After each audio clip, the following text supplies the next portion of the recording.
नमस्कार दोस्तों। आर्य जब भारत में आए तो अपने साथ जो है स्त्रियां नहीं लेके आई। उन्होंने यहीं जो स्त्रियां मिली उन्हीं से इन्होंने शादियां की, विवाह किए और फिर अपनी संतति को चलाया।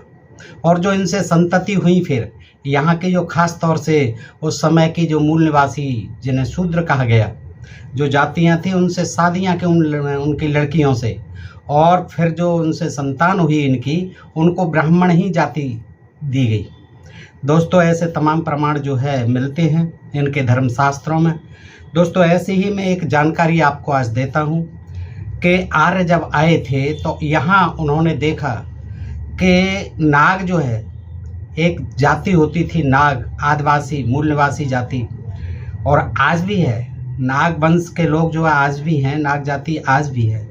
तो यहाँ उन्होंने देखा कि नाग जाति के लोग जो है बहुत बड़ी संख्या में रहते हैं, और उसके अलावा जो है सुपर्ण जाति थी, सुपर्ण जाति के लोग भी बहुत बड़ी संख्या में रहते हैं। और ऐसे ही राक्षस, जिन्हें इन्होंने राक्षस कहा, असुर कहा, वो भी लोग जो है यहाँ बड़ी संख्या में रहते हैं। तो फिर इन्होंने जो है उनकी सुंदर कन्याओं से विवाह किए, और दोस्तों जो है इनसे जो संतति पैदा हुई इन्होंने उन्हें ब्राह्मणों का ही नाम दिया दोस्तों, यानी वो ब्राह्मण ही कहलाए, ऋषि कहलाए, मुनि कहलाए। तो दोस्तों ये बड़ी अद्भुत जानकारी है आपको आज मैं देता हूँ कि देखिए आर्यों के आने से पहले इस देश में नाग और सुपर्ण आदि आर्यतर जातियां ही प्रबल थीं। सुपर्ण जो है पक्षियों के नाम से थी, जैसे जटायु आदि थे पक्षी, गरुड़, ये जो है इनके राजा थे। ये पक्षियों के नाम पर इन जातियों के नाम थे। जैसे ये नाग जो है सांपों के नाम पर है, तो कोई सांप नहीं थे, ये नाग जाति थी जो नागों को अपना जो है इष्ट मानते थे, नागों में जिनकी श्रद्धा थी। और ऐसे ही सुपर्ण जो है वो पक्षियों को मानते थे। तो ऐसे ही पहले जो है यहाँ के आदिवासी मूल निवासी लोग इन्हीं पशु पक्षियों के ऊपर ही अपने जातिगत नाम रख लेते थे दोस्तों। तो ये जो नाग जाति थी इस देश में, जो आदिवासी यहाँ के मूल निवासी जाति थी, सुपर्ण आदि आर्यतर जातियाँ ही थी, क्योंकि ये अनार्य कहलाई, आर्यों ने इनको अनार्य कहा। ये बहुत बड़ी जनसंख्या में थी यहाँ। इन नागों और सुपर्णों के साथ आर्यों का विवाह आदि संबंध खूब प्रचलित था।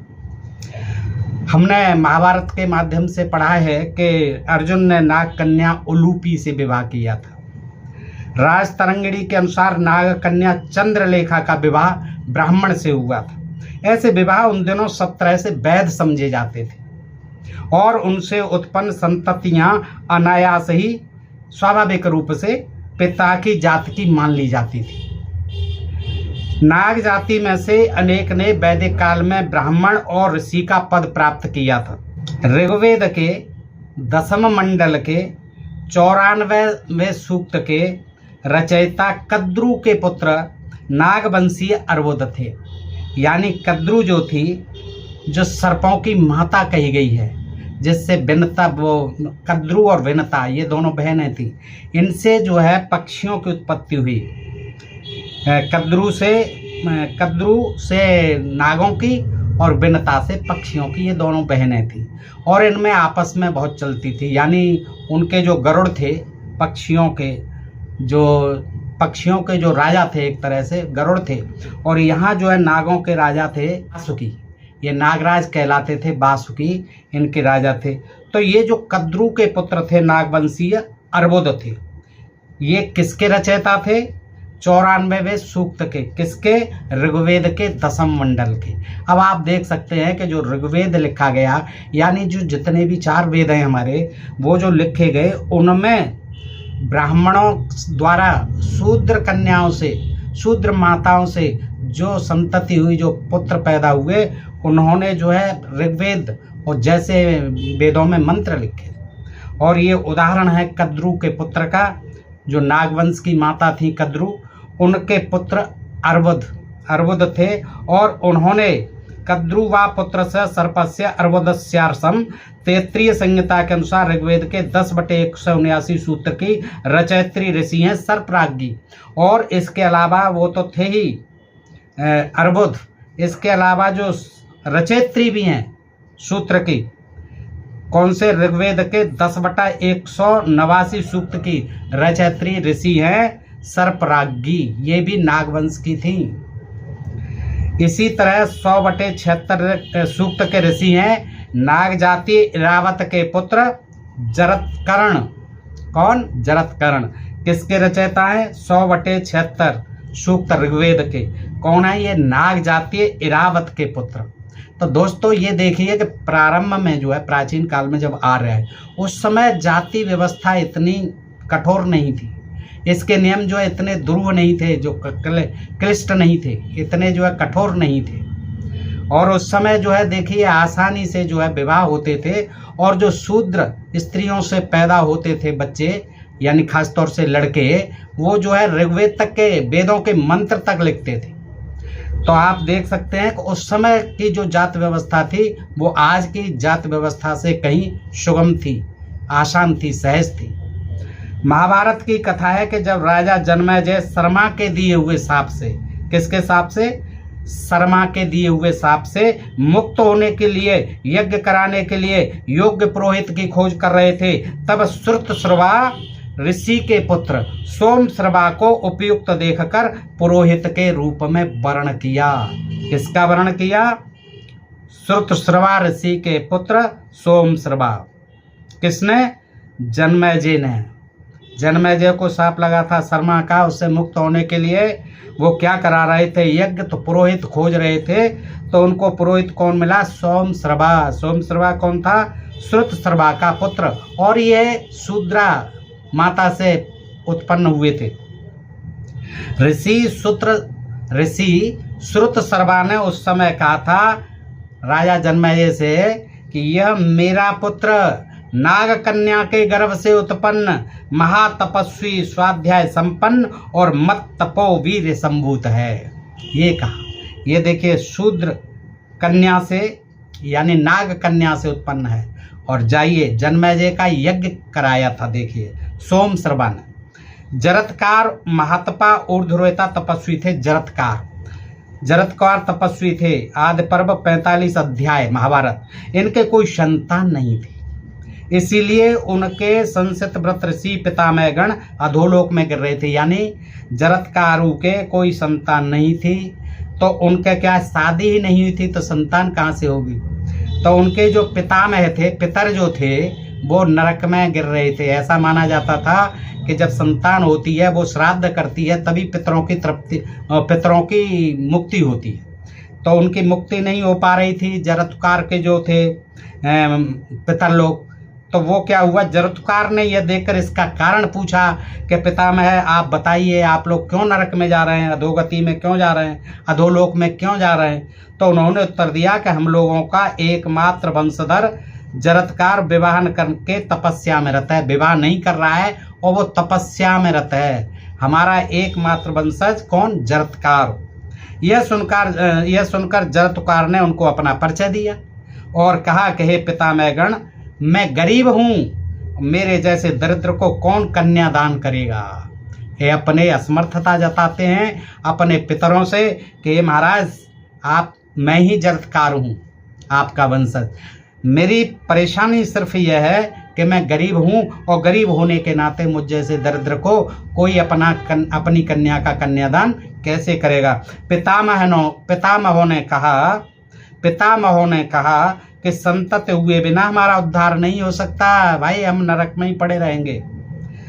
सारी दुनिया खोजने पर भी अब इन्होंने खोज शुरू की जरत्कार ने, तो कहीं पूरी दुनिया में इन्हें कोई कन्या नहीं मिली। तो दुख से भरकर एक दिन अरण्य में, यानी वन में, ऊंची आवाज से बोले, मैं दरिद्र हूँ, इतने दिनों तक उग्र तपस्या में रहता था, अब अपने पितृ पितामहों के आदेश से विवाह करने की इच्छा रखता हूँ। इस तरह से वो कहने लगे जंगल में, कोई क्या मुझे अपनी कन्या देगा? उस समय नागराज वासुकी ने ये बात सुनी, उनकी पुकार। तो नागराज वासुकी ने, ये नागों के राजा थे, नागराज वासुकी ने अपनी बहन को उनके हाथ में समर्पण किया। कोई इस गरीब ब्राह्मण को देने को तैयार नहीं था अपनी पुत्री। तो क्या हुआ, नागराज वासुक ने ही अपनी बहन की शादी कर दी इनके साथ। आदि पर्व 46वें अध्याय में यह कथा है। यह विवाह वैध था और इससे उत्पन्न संतान ने जरत्कार के पितृ पितामहों को अधोगति से उद्धार किया था। यानी इस विवाह से ही, यानी जो शादी हुई नागराज वासुकी बहन की और ये जरत्कार ब्राह्मण की, इससे क्या हुआ, महातपस्वी आस्तिक का जन्म हुआ।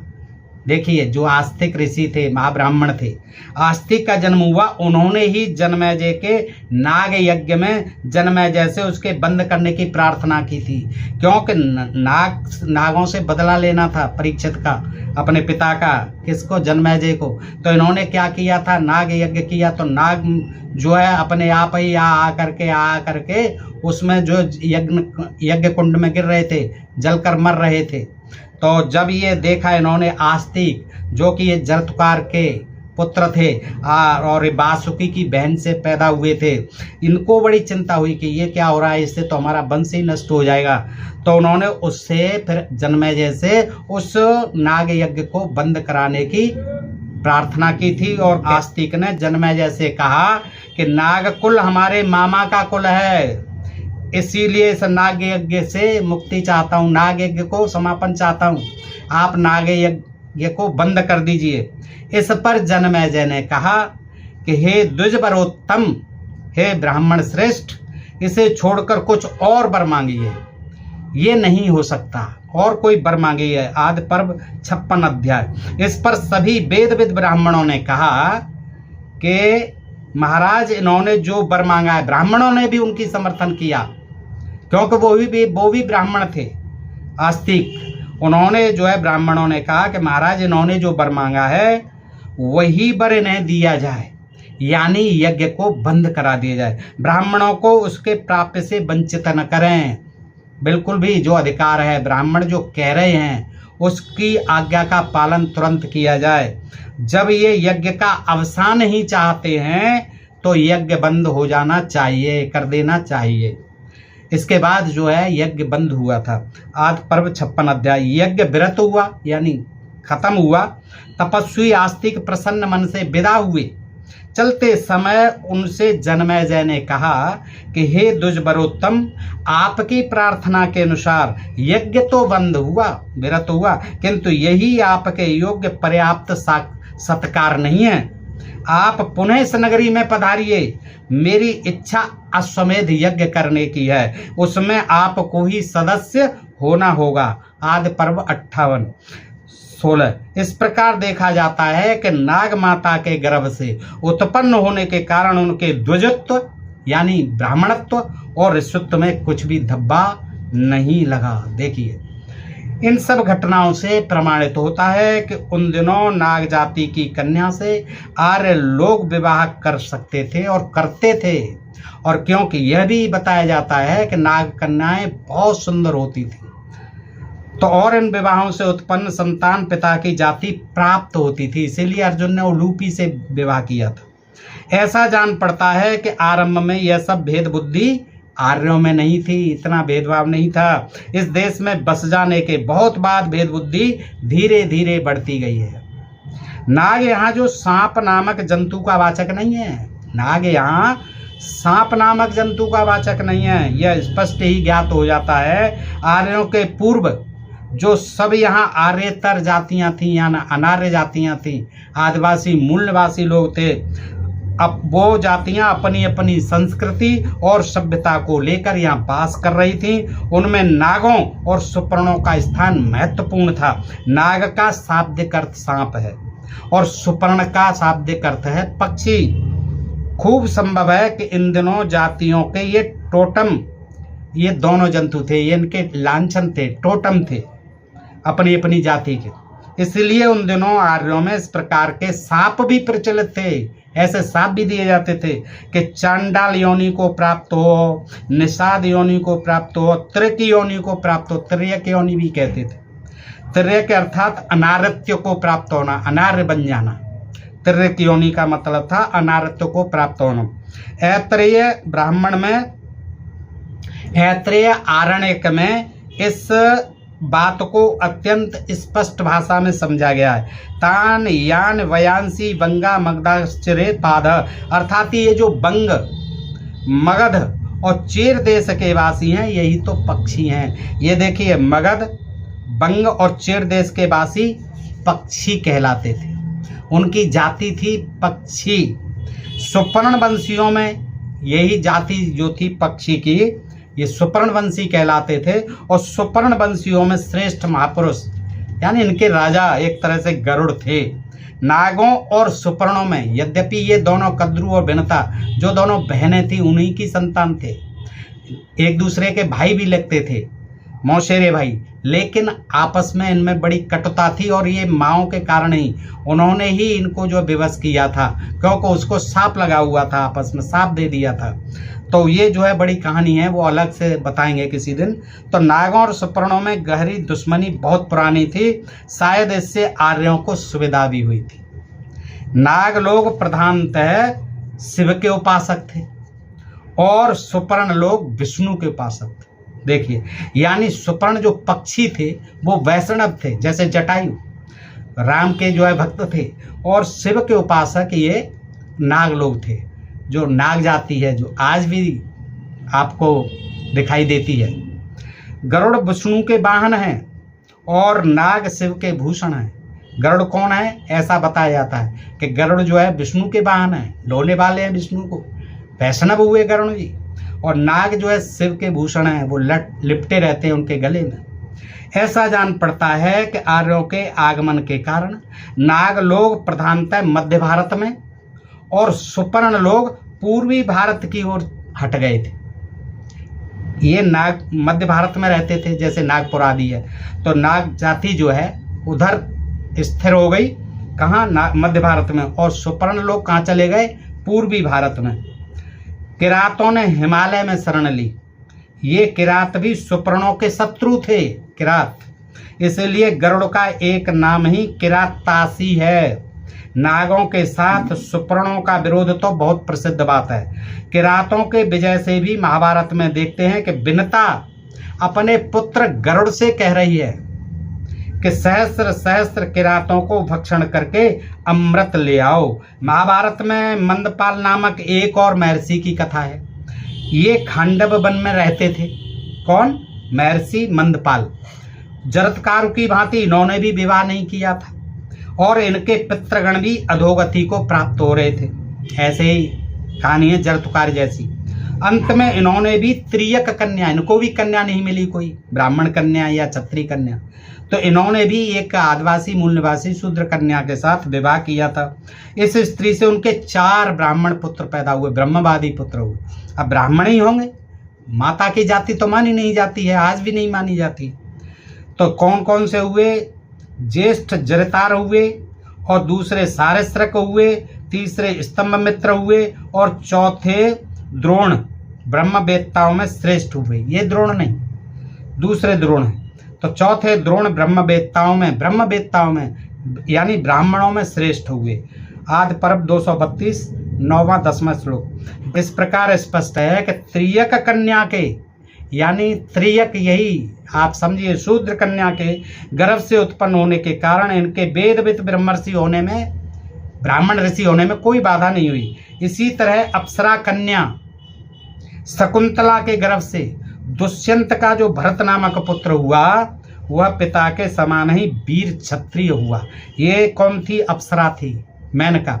और विश्वामित्र से इनके बहुत दिनों तक साथ रही ये मेनका जो है, और किसके साथ? विश्वामित्र के साथ 10 साल तक रही।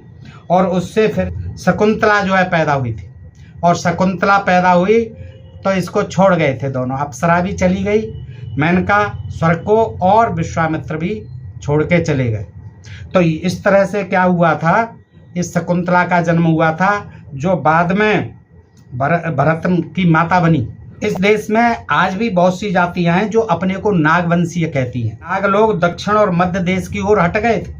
यही कारण है कि भारतवर्ष के मध्यवर्ती प्रदेशों में ही नागपुर और छोटा नागपुर आदि हैं।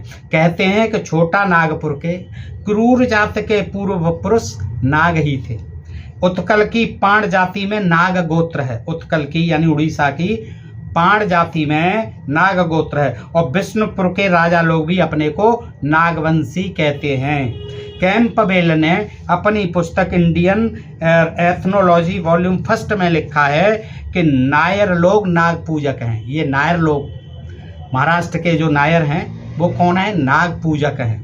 खूब संभव है कि ये लोग भी प्राचीन नागवंशी हों। नायर नाग जाति के बहुत से लोग बौद्ध हो गए। स्वर्गीय जायसवाल ने भारत के बाकाटक वंशीय राजाओं के एक इतिहास का परिचय देते हुए कहा है कि ये लोग नागवंशीय राजा थे। कौन? जो हमारे यहाँ शासक रहे, राजा रहे बाकाटक, वो कौन थे? नागवंशीय राजा थे। एक समय नागवंश के लोग सारे भारत में फैले हुए थे। महाराष्ट्र के पांचालों में, अब महाराष्ट्र में पांचालों सुपर्णों पे आते कि महाराष्ट्र के पांचालों में सुपर्ण दैवज्ञ हैं। पांचालगण बंबई, मैसूर और मद्रास में ही अधिक हैं। इनमें सुनार, लोहार, कसेरे, प्रस्तरकार और बढ़ई हैं।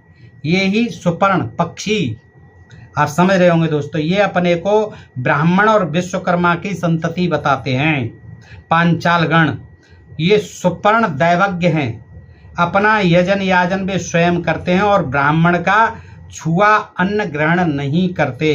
रघुकुल के मित्र जटायु इन्हीं सुपर्णों के कोई जात भाई रहे होंगे। पुराण युग आ जाता है वैदिक युग से, तो पुराणों के युग में असवर्ण विवाह निंदित होने लगा। पुराणों के युग में क्या था? जैसे वैदिक युग में था कि शूद्रों के साथ जो यहाँ के मूल निवासी थे, ब्राह्मण जो है धड़ाधड़ बगैर किसी रोक टोक के अपनी शादियां करते थे, विवाह करते थे।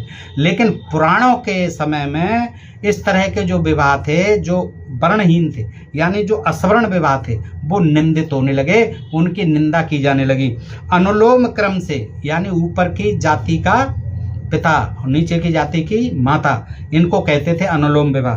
तो अनुलोम क्रम से असवर्ण विवाह का समर्थन स्कंद पुराण के ब्रह्मांड खंडोक्त धर्मारण खंड के 6th अध्याय में है। गरुड़ पुराण पूर्व खंड 95 में भी ऐसे विवाह वैध समझे गए हैं। अनुलोम विवाह ये कुछ पुराणों में जो है अनुलोम विवाह, जैसे ब्राह्मण जो है शूद्र की कन्या से भी शादी कर सकता था, क्षत्रिय और वैश्य की कन्या से भी शादी करता था, और उनसे जो जाति यानी उनसे जो संतान पैदा होती थी वो ब्राह्मण ही होते थे। तो ये अनुलोम विवाहों का तो परिचय मिलता है, और प्रतिलोम विवाहों का भी मिलता है, जो नीची जाति के पिता और ऊंची जाति की कन्याएं माता। वेद में और यज्ञ में शूद्र और स्त्री को अधिकार नहीं है, यानी शूद्र को और स्त्री को अधिकार नहीं है। शूद्र के समकक्ष ही स्त्री मानी जाती रही हैं इन धर्म शास्त्रों में।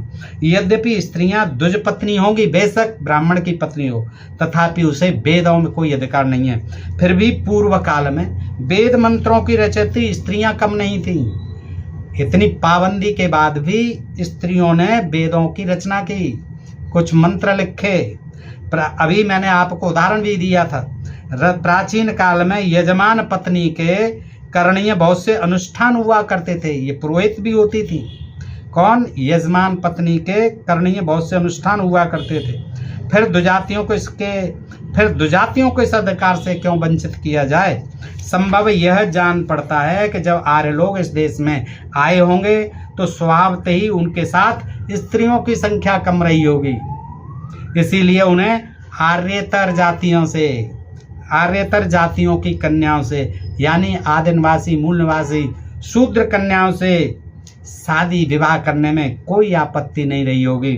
अंत में आर्यतर जाति की स्त्रियों की संख्या ही ज्यादा हो उठी होगी, और उनकी प्रवृत्ति भी पतकुल के यज्ञ यागादि की अपेक्षा पितृकुल की पूजा पद्धति की ओर ही अधिक रही होगी, क्योंकि इनका तो यज्ञ आदि होते थे।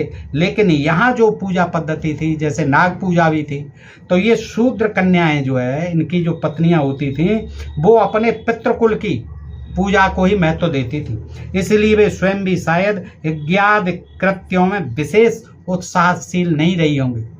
उन्हें यज्ञ आदि से, जो इनके वैदिक कर्मकांड थे यज्ञ आदि, बेशक पति थे ब्राह्मण, लेकिन वो जो है अपने पितृकुल की, जैसे नागों की पूजा आदि, प्रकृति की पूजा आदि, वृक्षों की, नदियों की पूजा आदि करती थी, उसमें उनका उत्साह रहता था। इसीलिए अंत में स्त्री और शूद्र को एक श्रेणी में डाल दिया हुआ कि जाओ तुम भी शूद्र बन, शूद्रों की समकक्ष रहो, शूद्रों की समान है। इससे ये भी ज्ञात होता है कि शूद्र पत्नियों ने ही आर्यों के समाज में शिव और विष्णु आदि की पूजा का प्रवेश कराया था। आजकल यद्यपि ब्राह्मण का विवाह अब्राह्मण कन्या के साथ नहीं हो सकता, तथा नारी का अधिकार जहाँ का तहाँ ही है। आज भी श्रौत मंत्र के लिए ब्राह्मण पत्नियां ही अधिकारिणी हैं। कहीं कहीं तो निष्ठा यहाँ तक बढ़ी है कि बहुत से ब्राह्मण पंडित अपनी पत्नियों के हाथ का अन्न भी ग्रहण नहीं करते। शूद्र के हाथ से कैसे अन्न ग्रहण करें? उदाहरण के लिए दक्षिण के नंबूदरी ब्राह्मण लोग नायर स्त्रियों के साथ संसर्ग तो करते हैं, संबंध तो बनाते हैं रात्रि के लिए, उसे वो कहते हैं संबंध या स्थायी विवाह। तो नायर जो है, नायर शूद्र जाति है, और वे जो है ब्राह्मण है नंबूदरी ब्राह्मण, जो अपने को सर्वोत्तम कहते हैं, पवित्र ब्राह्मण कहते हैं। तो वो क्या करते हैं, उनके साथ संबंध तो बनाते हैं, उनका जो है शारीरिक शोषण तो करते हैं रात में आकर, और सुबह नहा धो करके पवित्रतम ब्राह्मण बन जाते हैं।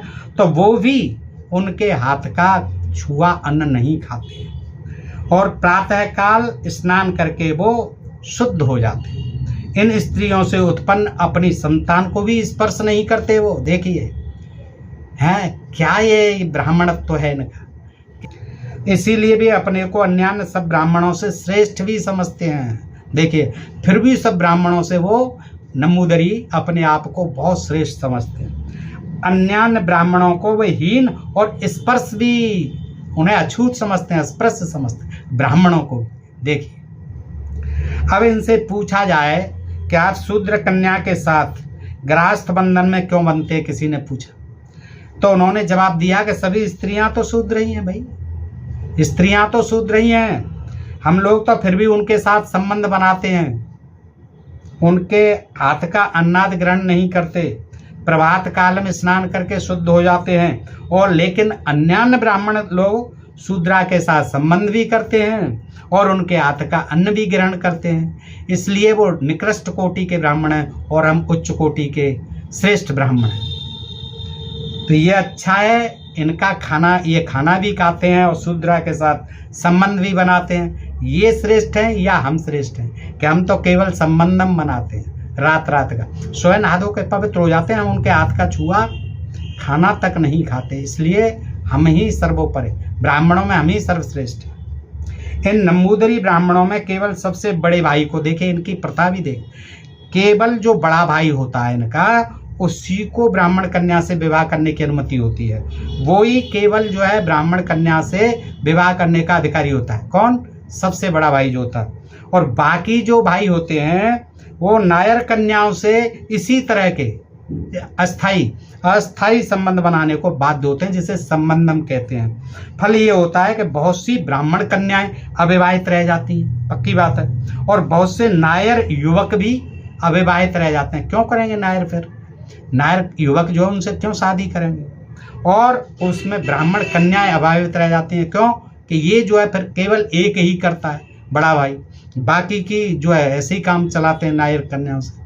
तो ये जो है उससे क्या नुकसान है कि ब्राह्मण कन्याएं उधर अविवाहित रह जाती हैं और इधर जो है नायर युवक भी अविवाहित रह जाते हैं। तब जस्टिस शंकरन नायर ने विवाह संस्कार कानून पास कराना चाहा था, तो देश के प्राचीन पंथियों ने बड़ा जबरदस्त विरोध किया था। जस्टिस शंकरन की इच्छा थी कि नंबूदरी पुरुष नंबूदरी कन्याओं के साथ ही विवाह करें और नायर पुरुष नायर स्त्रियों के साथ विवाह करें। इस प्रकार बहुत से स्त्रियों को और पुरुषों को जो जबरदस्ती अविवाहित रहना पड़ता है वह बंद हो जाएगा। परंतु प्राचीन पंथियों ने यह कहकर घोर विरोध किया कि इस प्रकार के नवीन संस्कारों से देश और धर्म का अधः पतन होगा, यानी इससे देश जो है गर्त में चला जाएगा। भाई ऐसा मत नया कानून लाओ।